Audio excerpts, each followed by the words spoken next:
السلام علیکم. Programme special talk کے ساتھ میاں سیف الرحمان حاضر خدمت. ملک کی صورتحال، الیکشن کی بات، الیکشن ہوں گے نہیں ہوں گے، یہ پھر ڈسکشن شروع ہو گئی ہیں. بڑا سختی سے سپریم کورٹ کی طرف سے کہا گیا کہ اس کی کیا سرائی بھی پر بھی پابندی ہے. ظاہر لیکن کیا سرائیاں اور سوچوں پر تو پابندی کم ہی لگتی ہے، اور ہمارے معاشرے میں تو جس چیز پہ کیا بلکہ دنیا میں یہ ٹرینڈ ہے کہ جس چیز کو زیادہ دبایا جائے وہ اور ابھر کے آتی ہے. بہرحال اس کا خیر بنیادی طور پہ تو مقصد یہی تھا کہ اب اعتماد کے ساتھ پوری قوم آگے آئے اور میدان میں جو بھی لوگ سامنے آئے ہیں ان میں اپنا ایک چوائس کرے فریلی اور شفاف طریقے سے. لیکن اس کے بارے میں اب ضرور میں سمجھتا ہوں کہ اگر ہم یہ کہیں گے کہ الیکشن ہوں گے یا نہیں ہوں گے، اس کی بجائے یہ ہمیں پوچھنا چاہیے کہ الیکشن صاف شفاف ہوں گے، سب کو لیول پلینگ فیلڈ ملے گا، ملا ہے نہیں ملے گا. یہ اس وقت نشان کسی کا لیا گیا پھر واپس آیا، عدالتوں پہ بھی ایک بوجھ ڈالا گیا جو بنیادی طور پہ یہ معاملات سوجھ بوجھ کے ساتھ ویسے ہی حل ہو جانے چاہیے تھے یا زیادہ سے زیادہ الیکشن کمیشن میں ہو جانے چاہیے تھے. لیکن یہاں ہمارے ہاں چال ہی بے ڈھنگی ہے. اور اس کے ساتھ ساتھ جڑے ہوئے جو بین الاقوامی حالات ہیں، جو دنیا جو ہے ہمیں بھی دیکھ رہی ہے یہاں پہ کہ ہمارے ہاں ہر وقت کیا معاملات ہوتے رہتے ہیں اور کس انداز سے ہوتے ہیں. بھلے ٹھیک ہے کہ جہاں پہ سامراجیت ہے یا بہت کچھ ہم کرٹیسائز کرتے ہیں، وہ بھی کوئی اتنے اچھے لوگ نہیں ہوں گے، لیکن ہم نے تو اپنا ہاؤس ان آرڈر رکھنا ہے. تو اس لیے ہم آج اس سارے موضوعات پہ بات کریں گے. ہمارے ساتھ انتہائی سینئر تجزیہ کار اور ان کی بڑی گہری نظر ہے تمام معاملات پر، ملکی اور غیر ملکی، جناب بریگیڈیئر سید غضنفر علی صاحب. جناب آپ کو ہم ویلکم کرتے ہیں. Thank you very much. اچھا بریگیڈیئر صاحب، ہمارے ہاں یہ بڑی بحث چلی جی لیول پلینگ فیلڈ، اور میں طرح طرح کے لوگوں میں بیٹھ کے اور پریشان بھی ہو جاتا ہوں. آپ بھی ملتے ہیں لوگوں کو، جاتے ہیں پروگرام میں، کسی نے کہا جی وہ level playing field P T I کو ملا تھا جی، جنرل پاشا صاحب کا نام لے لیتے ہیں کہ انہوں نے ان کی انگلی پکڑی جسے وہ امپائر کی انگلی کہتی تھے. پھر بعد میں اب جب ان کو مل گیا تو انہوں نے کہا جی وہ تو کوئی اور بات تھی. یعنی کہ ایک دم پینترا بدل لیتے ہیں لوگ. تو یہ میرا خیال ہے کہ ہمارے ہاں ڈیبیٹس زیادہ ہیں اور کام شاید کام. Over to you. بہت بہت شکریہ صاحب. میں آپ کے اس بہت اہم ٹاپک کی طرف جانے سے پہلے تھوڑا سا آپ کے ناظرین کے لیے بھی اور آپ کے لیے ایک چیز عرض کرنا چاہوں گا کہ ساؤتھ افریقہ نے ایک عالمی کورٹ عدالت میں انٹرنیشنل کورٹ آف جسٹس میں ٹھیک ہے اسرائیل کی نسل کشی کے خلاف ایک کیس فائل کیا ہے. اچھا، جس جس کی کل ہیئرنگ ہے. واہ واہ، یہ تو بات ہم نے کرنی ہے ہر صورت. کل اس کی ہیئرنگ ہے 11 مئی کو، 11 جنوری کو. جی.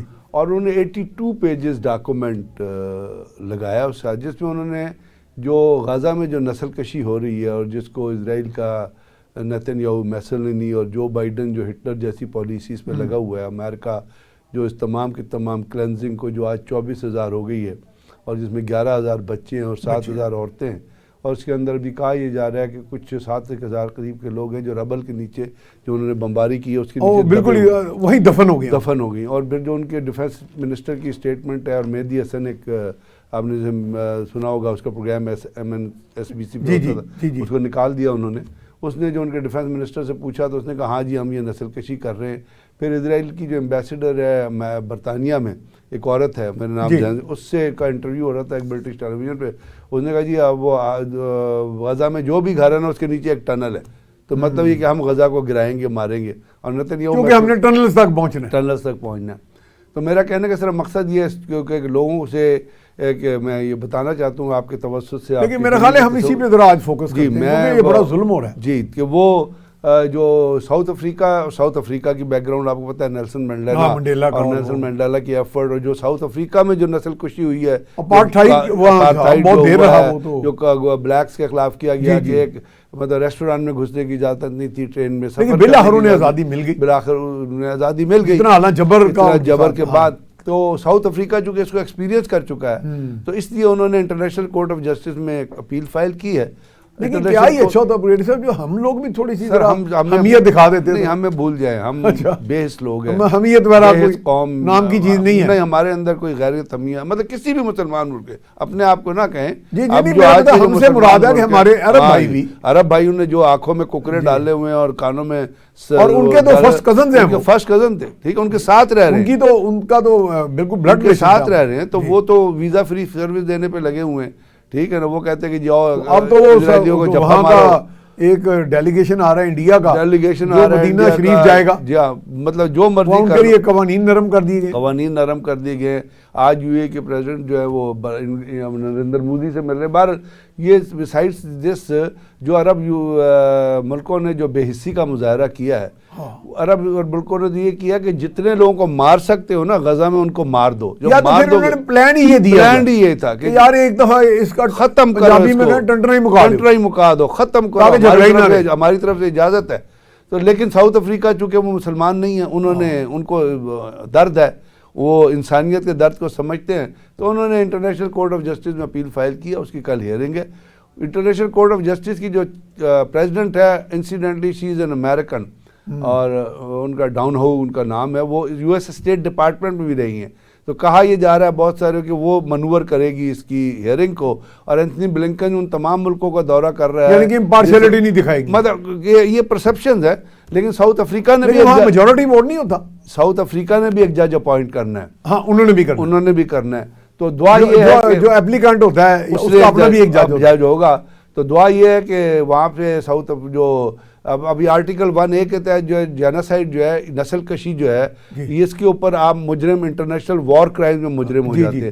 اور اس طرح اس کا آرٹیکل 3 ہے جو کمپلسٹی کی طرف کہتا ہے, جس طرح ذوالفقار علی بھٹو کمپلسٹی میں ٹرائی ہوا تھا نا, تو یہ کمپلسٹی جو ہے اگر امریکنز اور کوئی بھی ویسٹرن کنٹریز ان کی پھر اسلحے سے یا کسی طرح مدد کرے گا تو وہ بھی اتنا ہی مجرم ہے جو آج امریکہ مجرم ہے. امریکہ سب سے بڑا دہشت گرد, یعنی اعانت مجرمانہ, امریکہ سب سے بڑا دہشت گرد ہے آج کی دنیا میں. اور جو بائیڈن ہٹلر کا بھی باپ بنا ہوا ہے. جس طرح وہ اسرائیل کو ہتھیار دے رہے ہیں, جس طرح برطانیہ کرا, شرم کی بات ہے. مطلب کوئی انسانیت بھی ہوتی ہے, اور دعویٰ انسانی حقوق کا کرتے ہیں کہ کتا مر جائے تو ہم کھڑے ہو جاتے ہیں. وہاں 24,000 مسلمان مر چکے ہیں اور جو بائیڈن ماری جا رہا ہے ان کو, اور اگر کوئی کہیں جا رہا ہے تو اتنی بری حالت میں ہے کہ جس کی حد کوئی. آپ کو پتا ہے اینتھنی بلنکن پچھلے ہفتے اپنے گھر سے نکلا ہے تو لوگوں نے اس کی اپنا گاڑی کے اوپر خون پھینکا ہے. وہ امریکنز تھے جنہوں نے اس کے اوپر خون پھینکا ہے. تو بات یہ ہے کہ گوگل پہ جائیں, گوگل پہ ایک سائٹ ہے, وہاں سے آپ کے جو سننے والے ہیں ان کو میں یہ کہنا چاہتا ہوں, ریکویسٹ کریں تو اس پہ ووٹ کریں.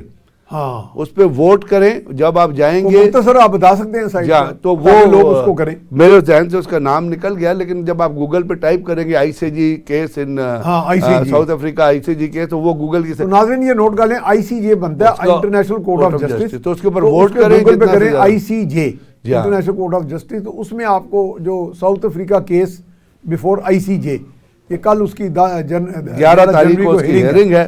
تو میں آپ کے ناظرین سے یہ کہنا چاہتا تھا کہ جائیں اور اس پہ ووٹ کریں تاکہ آپ کا ووٹ بھی کاؤنٹ ہو, کچھ اور نہ ہو, تو آپ کی آواز کم از کم وہاں تک پہنچ جائے. بریگیڈی صاحب ایک انٹرنیشنل کرمنل کورٹ بھی ہوتا تھا. نہیں وہ ڈیفرنٹ ہے, وہ ہے, لیکن یہ انٹرنیشنل کورٹ آف جسٹس ہے. اس میں 1921 میں ایک بوسنیا ہرزیگوینا کے خلاف مقدمہ ہوا تھا, اور اس میں تو کسی کو سزا بھی ہوئی تھی. جی سزا بھی ہوئی تھی, اور 2 کورٹ آرڈر ہوئے تھے. جنرل پینوشے جو تھا, ہاں وہ بھی دیکھیے نا, ہولو کاسٹ کے جتنے جرمنز تھے ان کے خلاف بھی تو کیس ہوئے نا, وہ تو نیورنبرگ ٹرائل, وہ اس کے یہ ہے کہ یہ اگر ہو رہا ہے تو اس کے لیے ہمارے لوگوں کو چاہیے کہ وہ جائیں, اس کو تلاش کریں. اور اس میں یہ بہت بڑا ایک اچھا لوگوں کا ایک کنسیپٹ ریڈی صاحب کلیئر کر دیں کہ اگر یہ فیصلہ کو بائنڈنگ نہ بھی ہو تو اس کی علامتی بہت بڑی اہمیت ہے. علامتی بھی ہے, اور یہ بائنڈنگ اس طرح ہے کہ پھر انٹرنیشنل قانون میں تو بائنڈنگ ہے, انٹرنیشنل قانون میں بائنڈنگ بھی ہے.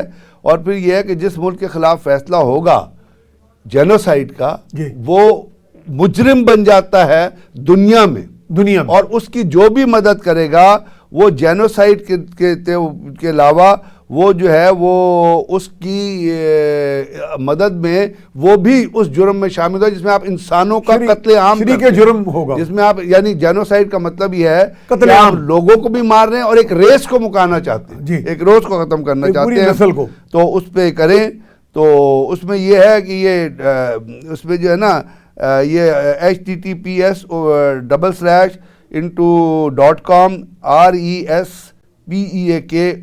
RESPEAK اس کے اوپر اگر آپ جائیں گے اور یہ لکھیں گے اپنا ICJ, جیسے میں نے آپ سے عرض کیا ہے, تو آپ وہاں جا کے اپنا ووٹ کاسٹ کر سکتے ہیں اسرائیل کے خلاف اس جینوسائیڈ کا جو مقدمہ ہے. اب آپ آگے چلتے ہیں. ہاں نہیں ابھی میرے خیال انٹرنیشنل سین پہ چلے جاتے ہیں. اچھا ہمارے ہاں بریگیڈی صاحب چونکہ یہ ساری چیزیں آپس میں انٹر ریلیٹڈ بھی ہیں اور ان کے ڈانڈے جا کے وہیں ایک سامراجی قوتوں کے ساتھ مل جاتے ہیں. اب ہمارے ہاں بھی ایک قتل عام شروع ہو گیا. آج پھر ایک واقعہ ہو گیا, 3-4 سپاہی شہید ہو گئے, اور ابھی 3-4 دن پہلے ہوا. وہ چلتے چلتے کسی بھی پوسٹ پر حملہ آور ہو جاتے ہیں. اور آپ نے ایک دفعہ ایک بڑی اچھی بات کی تھی کہ یہ TTP جو ہے یہ تو بنائی امریکہ کی ہوئی ہے. جی ہاں بالکل. تو یہ تو آپ ببانگ دہل تمام پروگرامز میں کہہ رہے ہیں. جی ہاں. تو یہ جو ہے اس میں پھر ہمارے اندر جو اس کو کاؤنٹر کرنے کا اب کیا پلان ہے کوئی؟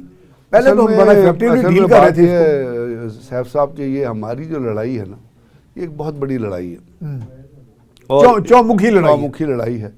اور جو دہشت گردی کے خلاف چونکہ پاکستان نے اسٹانس بہت بڑا لیا ہے, اور جتنی بھی پاکستان, آپ کو پتہ ہے یہ ہمیں تھوڑا سا اگر آپ ماضی کے جھروکوں میں جھانک کے دیکھیں گے تو یہ شروع ہوا تھا جب آپ کی شیعہ سنی کی فساد شروع ہوئی. آپ کو لشکر جنگی بنا تھا, پھر اس کے بعد جو ہے وہ سپاہی محمد اور رد عمل میں وہ بنی تھی. لشکر جنگی کے ٹانڈے بانڈے ان تنظیموں کی طرف اور ملکوں کی طرف سے ملتے ہیں جو اپنا نیریٹو پاکستان میں ایک فقہ کے حساب سے اسپریڈ کرنا چاہتے تھے. تو وہ ہر ایک کو اپنے خلاف لشکر جنگی والے سنیوں کے اندر بھی اپنی فقہ کے علاوہ ہر ایک کو کافر قرار دیتے. اس طرح وہ شیعوں پھر سپاہی, اس میں یہ لڑائی شروع ہوئی اور بہت بڑے مرڈر ہوئے. اگر آپ کو یاد ہے لاہور میں ایک مومن پورہ قبرستان میں, اور وہ کہتے ہیں کہ وہ باقاعدہ سروں کے نشانے لیے گئے, بچوں کے سروں کے.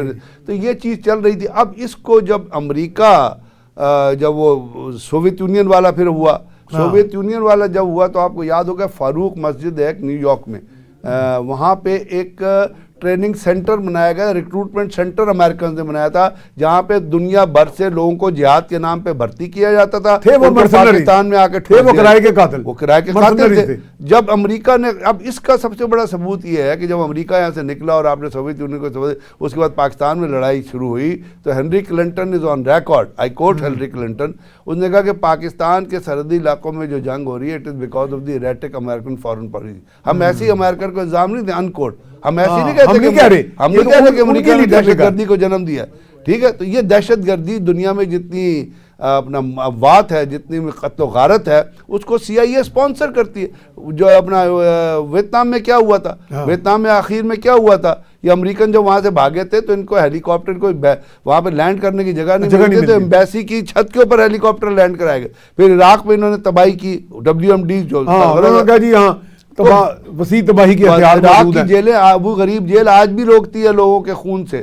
تو بات یہ ہے کہ یہاں پاکستان کے اندر ان کو یہ تھا کہ پاکستان ایک مسلمان ملک ہے. لیکن نظام انصاف کہاں گیا جب گوانٹانامو بے پہ ان کا تو نظام انصاف چلتا ہی نہیں. سر نظام انصاف جو ہے وہ تو کہتے ہیں جی ہمارا انصاف دنیا کا بہترین انصاف. مسلمانوں کو مارنے میں یا باہر کے لوگوں کو مارنے میں نظام انصاف نہیں چلتا. اب انڈیا ہے, ایک رات میں انہوں نے پوشپورا اور کچھ وہ کنان پوشپورا میں 100 عورتوں کو ایک لائن میں کھڑے کر کے, انڈیا کی 4 راجپوتان رائفل ایک یونٹ تھی جس نے 100 عورتوں کی بے حرمتی کی, آبرو ریزی کی. ایمنسٹی واچ کرتی ہے 100, ہیومن رائٹس واچ کرتی ہے 70 عورتیں. اس کا کیس جو ہے وہ ان کے خلاف بنا, عدالت میں گیا, عدالت نے خارج کر دیا. تو بات یہ ہے کہ یہ تو عدالتی انصاف جو ہیں وہ آپ اس کا تو ریکارڈ ہے, اسٹیٹ کرمنالٹی سے ریلیٹڈ نہیں ہے. آپ اسٹیٹ ٹیررزم جو ہے نا, ریاستی دہشت گردی جو ہے, جو آپ اپنے ملک کے کریں یا کسی باہر والے ملک کے خلاف کریں, اس میں نظام انصاف نہیں آتا. اس میں انصاف کے دورے بھی نہیں, 10ویں معیار ہوتے. اور امریکہ کے اندر یہی ہوتا ہے. یعنی افغانستان میں کچھ ایسے قتل ہوئے جس میں کوئی صحافی تھے, وہ ان قتل کا کیس لے کے ایک کتاب ہے دا ڈرٹی وار, اس کا وہ صحافی کیس لے کے امریکہ کی عدالت میں گیا کہ افغانستان کی ایک فیملی کو, ان کی اگر شادی ہو رہی تھی تو پوری فیملی کو اڑا دیا گیا, اور وہ بندہ افغانستان کی فورسز میں ملازم تھا. وہ یہ کیس لے کے امریکہ گیا, امریکہ کی عدالت سننے سے انکار کر دیا. تو بات یہ ہے کہ ہمارے برگیڈیئر صاحب آپ کو یاد ہوگا کہ ان کا ہوم منسٹر ہوتا تھا انڈیا کا چدمبرم, چدمبرم, اس نے باقاعدہ ایک اسی طرح کا جس پہ الزام تھا, جس کو انہوں نے کہا جی آتنکوادی ہے, یعنی دہشت گرد ہے, انہوں نے کہا جی he should be brought to Indian justice. یعنی کہ اس کا مطلب ہے کہ انہوں نے برملا خود پبلک میں جا کے کہہ دیا کہ ہمارا انڈین جسٹس اور ہے. اور حالانکہ نظام انصاف بنیادی طور پر وہ آفاقی اصول ہوتے ہیں کہ کسی کو قتل نہیں کرنا, کسی کا بے جا حق نہیں مارنا, یا یہ سارے معاملات جو ہیں.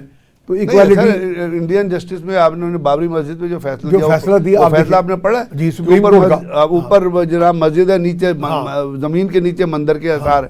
اس کے بعد پھر یہ ابھی 365 اب یہ جو ہوا ہے یہ فیصلہ بھی آپ فیصلہ آپ نے آفاقی جسٹس, تو یہ تو ہمیں نظر آ گیا کہ انڈین جسٹس واقعی دنیا سے ایک علیحدہ سسٹم ہے. دنیا کا کہیں بھی جسٹس دیکھ لیں, آپ کہیں کا بھی جسٹس دیکھ لیں, مطلب جسٹس جو ہوتا ہے وہ اٹ از آج کل جو جسٹس ہے نا وہ انڈیویجول اورینٹڈ ہے. آپ تو کہتے ہیں کہ جسٹس از بلائنڈ, وہ کہتے ہیں, لیکن یہاں وہ ٹوٹلی بلائنڈ ہو گیا. جو وہ ہوتے ہیں نا قانون جو ہوتا ہے وہ کوئی کہتا ہے کہ یہ موم کی ناک ہے, یہ جتنا مرضی موڑ لے, جس طرح مرضی موڑ لے. تو ہمارے جو پوری دنیا میں ججز صاحبان اس انصاف کو اپنی موڑ کے مطابق اپنے ہاتھ کی حرکت کے مطابق موو کر کے فیصلے دیتے ہیں. آپ کہیں بھی جا کے لیکن پھر بریگیڈیئر صاحب آپ نے تو بہت اندر کی چیزیں دیکھی ہوئی ہیں, تو اس کا مطلب پھر یہ جو الزام لگانا کہ جی اسٹیبلشمنٹ ہمارے ججز پہ دباؤ ڈالتی ہے یا ان سے کوئی فیصلے کرا لیتی ہے, تو پھر اس کا مطلب ہے کہ وہ انہیں پتہ ہے ان کی اس ویکنس کا تو کرتے ہیں نا وہ. سر میں آپ سے یا وہ کیوں کرائیں گے اس طرح؟ ہم اپنی بات کریں, میں نے آپ کو ایک اپنے آپ نے بھی دیکھا اپنے ہمسایہ ملک کی مثال دی, 100 عورتوں کی آبرو ریزی ہوئی. ہاں آپ نے دیکھا ہوگا ایک سوشل میڈیا پہ یہ آئی تھی جس میں ایک کشمیری مجاہد کشمیری کو اپنا گاڑی کے بونٹ پہ باندھ کے امریکہ ان کے انڈین اپنا آرمی کے لوگ جو ہیں اس کو آگے لے کے اور اس کو ڈرائیو کر رہے ہیں اور وہ جا رہے ہیں اس کو بلٹ کے آگے بھیج رہے ہیں. اس کے بعد بابری مسجد کا فیصلہ دے گی 365A کا فیصلہ, وہ کوئی انہوں نے اپنی اچھا سے تو نہیں دیا, اپنی وہ اسٹیبلشمنٹ کے دور پہ نریندر مودی سے ڈرتے ہوئے, کیونکہ نریندر مودی دنیا کا سب سے بڑا دہشت گرد ہے. اچھا موزی کہتے ہیں, موزی وہ ہے ہی موزی, یہ صحیح بات کی. وہ موزی پوری مودی نہیں ہے, وہ موزی ہے, وہ اپنے ملک کے لوگوں کے لیے موزی ہے. ٹھیک ہے اس نے اکنامک ترقی کر لی ہے, لیکن وہاں کرسچنز کا کیا حال ہے, وہاں مسلمانوں کا کیا حال ہے, سکھوں کا کیا حال ہے, مار مار کے ان کو دمبا بنا دیا. اس دن ہمارے ساتھ یہاں ٹی وی پہ انٹرویو کر رہے تھے سردار جوگا سنگھ, خالصتان تحریک ہے, یو کے بیسڈ ہے. وہ کہتے ہیں جی ان کی تہاڑ جیل اور کئی جیلیں ایسی ہیں جو بڑی ظالمانہ جہاں پہ رویہ ہوتا ہے. کہتے ہیں کہ کورٹ میں پروڈیوس کیے بغیر مجسٹریٹ کے 13 سال سے فریڈم فائٹر. افضل گرو کا کیس یاد ہے, افضل گرو کا, اس کو صبح پھانسی دی گئی, پھانسی کے 3 دن بعد اس کی فیملی کو پتہ چلا کہ افضل گرو کو پیسے دے.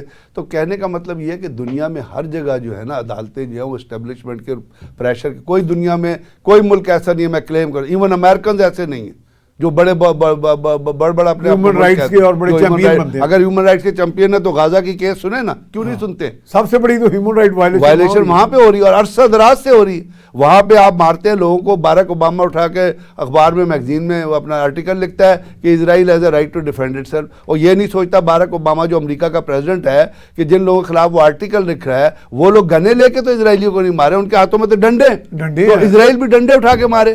یہ تو نہیں کلسٹر بام پھینکے اور ٹارگٹ کرے. باراک اوباما کے زمانے میں کتنے ٹارگٹ ہوئے تھے لوگ, کتنا کلسٹر بام پھینکے تھے, کتنی انہوں نے تباہی کی تھی غزہ کے اندر. جب باراک اوباما اس کو آپ نے امن کا نوبل پرائز دے دیا. پاکستان کے سرحدی علاقوں میں باراک اوباما کے زمانے میں 434 سے زیادہ جو ہے وہ ڈرون اٹیکس ہوئے تھے, آپ اس کو امن کا نوبل پرائز دے رہے ہیں. سو دنیا کے اسٹینڈرڈ تو معیار جو ہیں وہ دورے نہیں تیرے نہیں, وہ تباہ و برباد ہے. اور خاص طور پہ جب آپ کو وہ جو ہنٹنگٹن نے کلیش آف سویلائزیشن لکھی تھی نا, اس میں کیٹیگوریکلی آج کی جو چیزیں ہو رہی ہیں وہ اس وقت بتا دی تھی جب ہم کہتے تھے نہیں یہ نہیں ہو سکتا یار, لیکن وہ نظر آ گیا, وہ نظر آ گیا آپ کے سامنے. تو دنیا میں ہر جگہ یہ چیز ہوتی ہے. یہ تو نہیں ہے کہ کہیں سیولائزیشنز کے اندر بھی ایک اپنے اندر ایک تکبر کی بھی کیفیت ہے, مثلا کہ ایک سپر پاور ہے یا ان کا جو توفیلی ہے, مثلا انڈیا ہے, ان کا جو نیکسس آپس میں بنے ہوئے ہیں. تو انہوں نے کہا جی کہ ہم تو جیسے آپ دیکھیں نا کہ انڈیا کے بھی یہاں اس علاقے میں ہیجی منی کے جو ڈیزائنز ہیں اس میں وہ چاہتا ہے کہ سارے لوگ میرے ذیلی ریاستیں بن کے سیٹلائٹس بن کے چلیں. اور اب وہ اس طرح کا بھی پلان بنا رہا ہے کہ جس طرح وہ IMEC کا آ گیا, وہ India middle east Europe corridor کی جو بات ہو رہی ہے, G20 میں جو فیصلہ G20 میں جو, تو یہ کیا عزائم ہے, یہ بھی ہمیں اب تھوڑا سا واضح کرنا پڑے گا. سر اصل بات یہ ہے کہ آپ کو یاد ہے کہ فرسٹ ورلڈ وار کیوں ہوئی تھی, کہ ایک سوشلسٹ ایک لیڈر تھا, اس کو مار دیا گیا تھا, ٹھیک ہے, اس کے اوپر وہ الزام لگا تھا اور ادھر ایکسس بن گیا اور دوسری پار بن گئی, فرسٹ ورلڈ وار شروع ہوگی. سیکنڈ ورلڈ وار کیوں ہوئی تھی, کیونکہ جرمنی کے اندر وہی جو آپ فرما رہے ہیں, ہٹلر کے اندر ایک سپر ریس کا کانسیپٹ آ گیا. ہم we are heading towards a break, تو اس کے بعد ہم بات کرتے ہیں. جی ناظرین جا رہے ہیں ایک بار بریک کے بعد دوبارہ یہیں سے بات شروع کے بعد ہم آپ کو خوش آمدید کہتے ہیں. ہمارے ساتھ موجود ہیں جناب بریگیڈیئر سید غظفر علی صاحب. اور ان کے ساتھ ہم بات کر رہے ہیں اس وقت انٹرنیشنل سینیریو پہ، اور بالخصوص جو جینوسائیڈ، قتل عام، نسل کشی کی گئی فلسطین میں، اور ان کے ساتھ جڑے ہوئے جو سوال تھے وہ بھی ایڈریس کیے کہ یہ جو دنیا کے اتنے بڑے عالمی چیمپئن بنے ہوئے ہیں انسانی حقوق کے اور انسانی آزادیوں کے، وہ کس طرح اس قتل عام میں برابر کے شریک ہیں. اور جیسے بڑا اچھا بریگیڈیئر صاحب نے ایکسپلین کیا کہ وہ سارے اکمپلسز ہیں، اور باقاعدہ قوانین عالمی ایسے موجود ہیں جس میں یہ ذکر ہے کہ یہ باقاعدہ ان جرائم کی باقاعدہ اس میں کہ یہ جو ارتکاب کرے گا وہ سزاوار ہوگا. تو ہم دوبارہ بریگیڈیئر صاحب سے اس پہ بات کرتے ہیں. جناب، تو بریگیڈیئر صاحب ہم آج کل کوئی کشمیر پہ کوئی بات نہیں آ رہی کہ اتنی خاموشی ہے، یا وہاں پہ کچھ بات ہمارے تک آ نہیں رہی، کیونکہ مظالم تو میرے خیال رکے نہیں ہوں گے. نہیں سر، کشمیر یا پھر وہ تھوڑا سا سلو ڈاؤن ہو گیا وہ ایک پروسیس؟ نہیں، پروسیس سلو ڈاؤن نہیں ہوا. جی، اصل میں دو چیزیں ہیں. ایک ہے جو یا ہم لوگ سمجھوتا کر کے بیٹھ گئے ہیں کچھ؟ وہی میں ارسل کروں نا. ایک تو ہے کشمیر کی انٹرنل سچویشن، ٹھیک ہے، وہاں پہ جو رائٹ آف سیلف ڈٹرمنیشن کی تحریک ہے وہ تو جاری ہے. اب ایک تو امریکہ نے آرٹیکل 370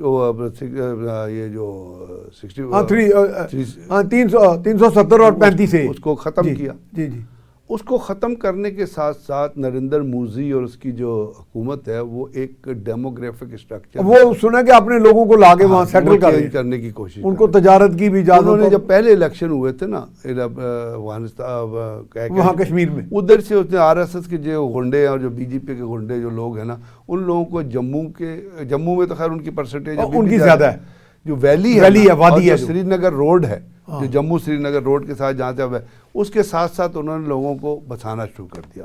اور پہلی جو تبدیلی نے کی کہ کشمیر کے اندر کوئی آپ جائیداد نہیں خرید سکتے تھے. ہاں ٹھیک ہے، لیکن اب تو ان کو اجازت ہوگی. دوسری بات یہ وہ ڈیموگرافک اسٹرکچر چینج کر کے وہ جو کانسٹیٹیوٹ اسمبلی کا اسٹرکچر ہے نا اس میں بھی چینج کر رہے ہیں. تو یہ تو نہیں ہوگا وہ کہہ دے گا جی استثوابر ہے کرا لیں آئیں بسم اللہ. وہی میں آپ سے عرض کر رہا ہوں، اس طرف نہیں جا رہے وہ.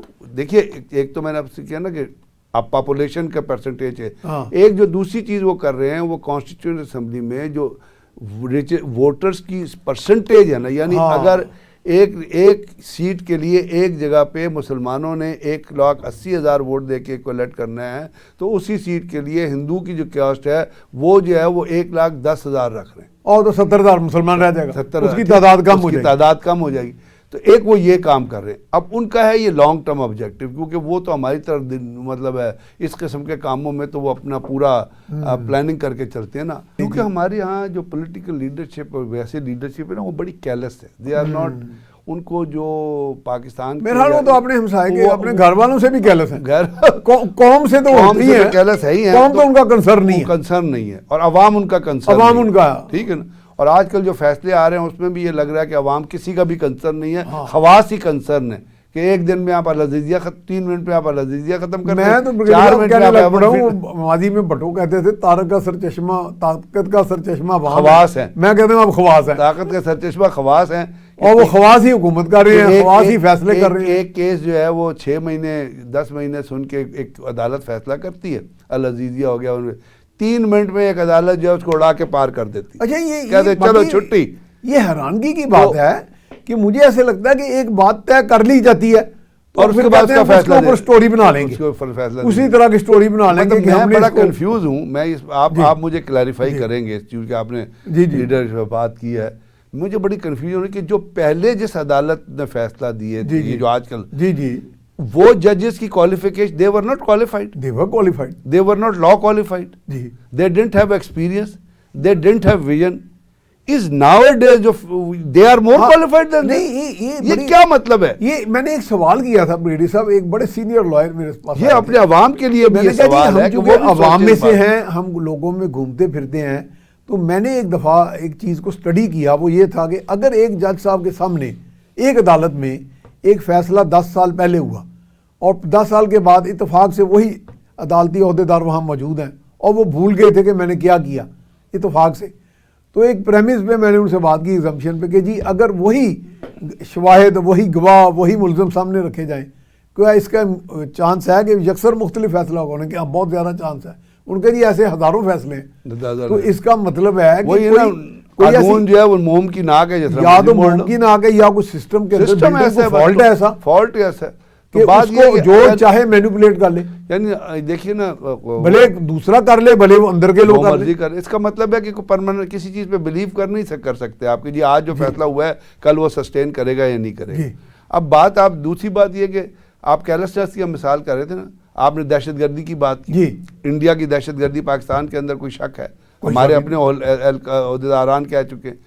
اگر نہیں ہے تو پاکستان نے 2 دفعہ, ایک دفعہ یوسف گیلانی نے, ایک دفعہ نواز شریف نے, 2 دفعہ آپ نے ڈوزیئرز بنا کے یو این او میں جمع کرائے ہیں کہ انڈیا, کیا اس کو کسی نے پرسو کیا ڈوزیئر؟ نہیں, میں آپ کو خود بتاتا ہوں, جب ڈوزیئر کا معاملہ تھا نا, میں اتفاق سے نیو یارک میں تھا اور نواز شریف صاحب بھی ادھر تھے, تو اگلے دن انہوں نے جو جرنلسٹ وہاں موجود تھے انہوں نے ہمیں بریک فاسٹ پہ بلایا ہوا تھا, ہوٹل ویلڈ آف اسٹوریا, جس میں 100 ہیڈز آف اسٹیٹ آ کے ٹھہرتے ہیں نیو یارک میں. تو ناشتے میں میں نے جب آمنے سامنے ہوا تو میں کہا پرائم منسٹر صاحب یہ کل تقریر میں تو آپ نے یہ باتیں کی, تو یہ اس کا کوئی انکریمنٹنگ ایویڈنس ہے, اس کا کچھ بنا کے آپ نے کوئی ڈوسیئر دیا؟ انہوں نے کہا ہاں جی ہم نے دے دیا.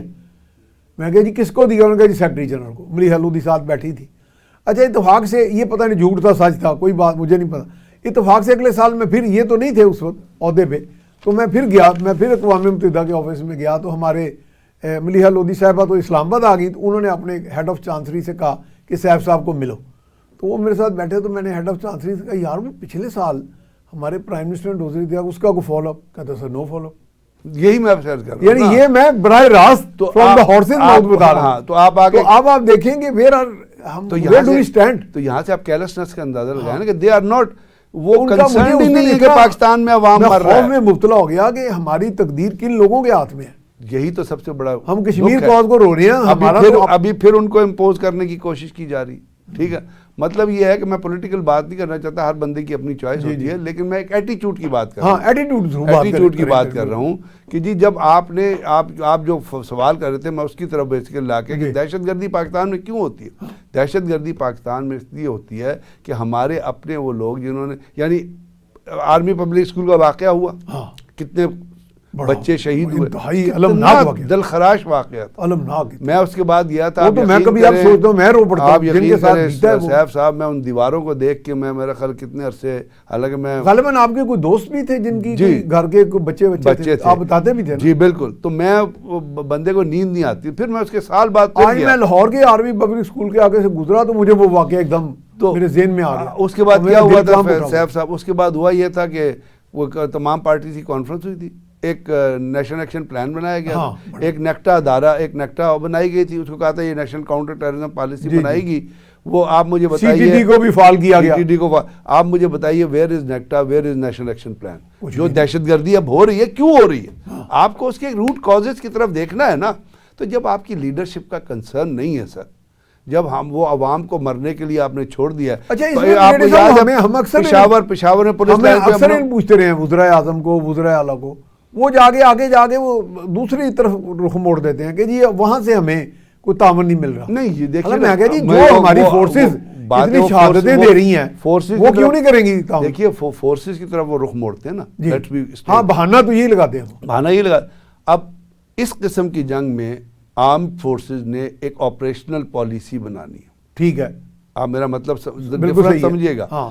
انہوں نے دہشت گردی کو ختم کرنے کے لیے ایک آپریشنل پالیسی بنانی ہے کہ جو آرمی کے ایسٹس ہیں وہ دہشت گردی کے خلاف لڑنے والی جنگ میں کس طرح استعمال کیے جائیں گے. ٹھیک ہے, اس میں انٹیلیجنس, انہوں نے ایک اسٹریٹجی بنائی کہ جی جس اسٹریٹجی کے تحت اسٹیٹ آپریشن کیے گئے اور تمام جو دیر سے لے کے نیچے نارتھ وزیرستان آرمی فارمیشنز نے یعنی ڈویژنز اور کور نے وہاں پہ آپریشن کیے, اور پھر وہاں پرماننٹ ڈپلائمنٹ ہے, آج تک وہ ڈپلائمنٹ چل رہی.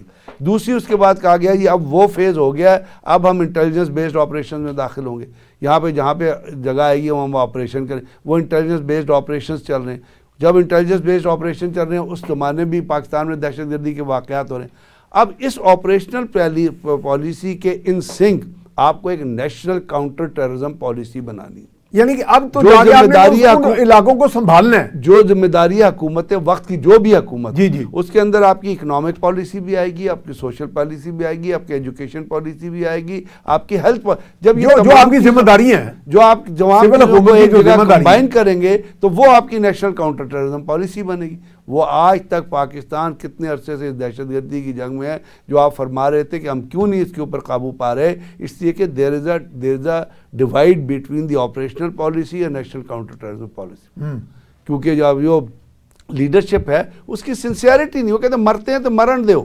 یعنی آپ کو یاد ہے نا پشاور میں حملہ ہوا تھا, پشاور میں کتنے والے پولیس والے شہید ہوئے تھے وہاں پہ, اور آج یا کل پھر ہوئے ہیں وہاں پہ. آپ کا یہ شہباز شریف واز دی پرائم منسٹر, اس نے کہا تھا, اس کی اسٹیٹمنٹ آپ کو یاد ہے کہ ہماری دہشت گردی کے خلاف we have zero tolerance policy. یار خدا کو ماں. اور اس کے بعد کیا کیا, اس ملک کو تباہ کر کے رکھ دیا, اکانومی اس ملک کی تباہ. اچھا بریگیڈیئر صاحب, اب یہ جو پوسٹ جو ہوتی ہیں ملٹری پوسٹ یا پولیس کی جو پوسٹ ہیں, ان پر حملہ ہوتا ہے. تو مشرف کے دور میں اس وقت نیشنل ڈیفنس یونیورسٹی میں تھا, تو جنرل مشرف صاحب آئے, تشریف لائے, وہ president and chief of army staff ہی تھے.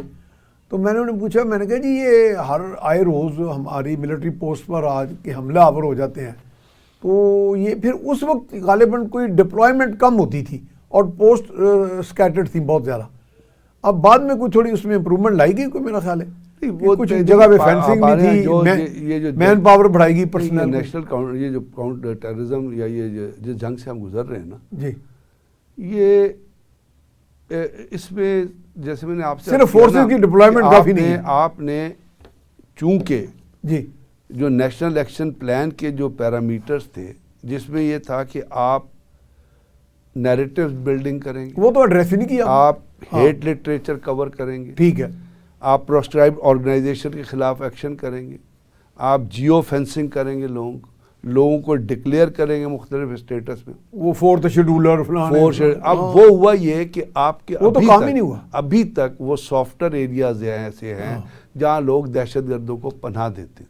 اب اس کے خلاف ویسے میں نے آپ سے کہا آرمی انٹیلیجنس بیسڈ آپریشن کرتے ہیں. اب ہر جگہ کی انٹیلیجنس ملنا از ناٹ پاسبل نہیں ہے. یہ انٹیلیجنس دینا کہ جی رات کے 4:35 پہ فلانی پوسٹ پہ حملہ ہوگا, کیونکہ اس میں جو آپ کو جو قدغن آ رہی ہے وہ یہ ہے کہ آج پاکستان کے اندر جو پوسٹوں پہ حملے ہو رہے ہیں یا دہشت گردی کی کارروائی, ان تمام کی پلاننگ افغانستان کے اندر ہو رہی ہے. اس لیے کہ جو وہ افغانستان کی حکومت ہے وہ ہتھیار بیچنے میں جو امریکن چھوڑ کے گئے تھے, اور پاکستان کے اندر دہشت گردی کے ذریعے پاکستان کو ڈی اسٹیبلائز کرنے میں فلی انوالو ہے. وہ سپورٹ ان کا یہ کاروبار بن گیا, تحریک طالبان امریکہ سے انہوں نے وار اکانومی اپنا لی. اب وہ ایک ہتھیار افغانستان کی حکومت بیچ رہی ہے دہشت گرد تنظیموں کو, ایک رائفل بیچ رہی ہے M1 A14 rifle $2,400 make American ہے, امریکن میک, جو امریکن ہتھیار چھوڑ کے گئے تھے. جو NVGs ہے وہ بک رہی ہے کنر میں اور اس کے علاقوں میں $1,000 کی. جو عام گوگل وہ بک گئی ہے اپنا 500. تو یہ اب ویسٹرن پریس نے لکھ دیا کہ Afghan government is the new weapon smuggler. اب وہاں پہ پلاننگ ہوتی ہے, وہاں پہ سراج الدین حقانی کے ساتھ جو ہے تحریک طالبان کے جو لیڈرشپ ہے ان کے بڑے حافظ گل بہادر اور سراج الدین حقانی کے بڑے کلوز ریلیشن شپ ہے, اور وہ ایک دوسرے وہاں پہ وہ پلاننگ کرتے. تو اس کے اندر آپ کے جو وہاں پہ جو سورسز ہونے جاتے ہیں وہ چونکہ طالبان کی حکومت آئی ہے تو وہ سورسز اتنی ریلائبل نہیں رہتے, ریلائبل نہیں اور کم ہو گئے. اگر تو پاکستان کے اندر وہ پلاننگ مانیٹرنگ کر لیں گے, مانیٹرنگ زیادہ بہتر ہوتی ہے. افغانستان کی حکومت ان تمام دہشت گردی وارداتوں میں, اور وہ باوجود اس کے کہ وہ ایک مسلمان ہوتے ہوئے کمٹمنٹ دے چکے ہیں دوحہ میں کہ ہماری سرزمین کسی ملک, لیکن وہ اس اپنے وعدے پہ اور وہ اس پہ قائم نہیں, اور مسلمان کو مسلمان سے لڑا رہے. اس سے بڑا کرائم نہیں ہو سکتا. اگر افغانستان کی حکومت اس کرائم میں انوالو رہی تو میں آپ کو لکھ کے دیتا ہوں ان کے اپنے ملک کے اندر بھی اسٹیبلٹی نہیں ہوگی. جناب بہت بہت شکریہ, آپ تشریف لائے, بڑا آپ نے قیمتی وقت نکالا ہمارے لیے. تو سارے یہ بات چیت آپ نے سنی, اس میں ہم نے پورا تجزیہ کیا کہ فلسطین کا جو مسئلہ ہے, اور جو سب سے اچھی خبر جو دکھائی دی کہ ایک قوم نے باقاعدہ انسانی حقوق پر ایک آواز بلند کی ہے, ساؤتھ افریقہ, جنوبی افریقہ, اور ان کا آپ کے سامنے ہے ایک ٹریک ریکارڈ بھی ہے, نیلسن منڈیلا کا ریفرنس میں دوں گا. تو اس حوالے سے ایک 82 صفوں کا ایک انٹرنیشنل کورٹ آف جسٹس میں ان کی باقاعدہ پٹیشن گئی ہے, جس پہ کل سماعت ہے 11 جنوری 2024 کو. تو اس میں یہ ہے کہ ایسے بین الاقوامی قوانین موجود ہیں کہ جو ریاستی دہشت گردی کرتے ہیں, نسل کشی کرتے ہیں, اور ان کے ساتھ اعانت مجرمانہ کرتے ہیں, ان کو مجرم قرار دینے کا باقاعدہ ایسے قوانین موجود ہیں. اب یہ ہے کہ عالمی جو ہمارا ضمیر ہے وہ کیسے جاگتا ہے, یا ہمارا ان کے برادرانہ جو ممالک دعویٰ کرتے ہیں برادرانہ ملک ہونے کا، ہمارا ضمیر کیسے جاگتا ہے اور ہم کیسے آگے بڑھیں گے. لیکن وہ جو ICJ میں کیس چل رہا ہے اس میں ووٹ ضرور دیں آپ. اس کے ساتھ ہی اپنے میزبان میاں سیف الرحمان کو اجازت دیجیے. اللہ نگہبان.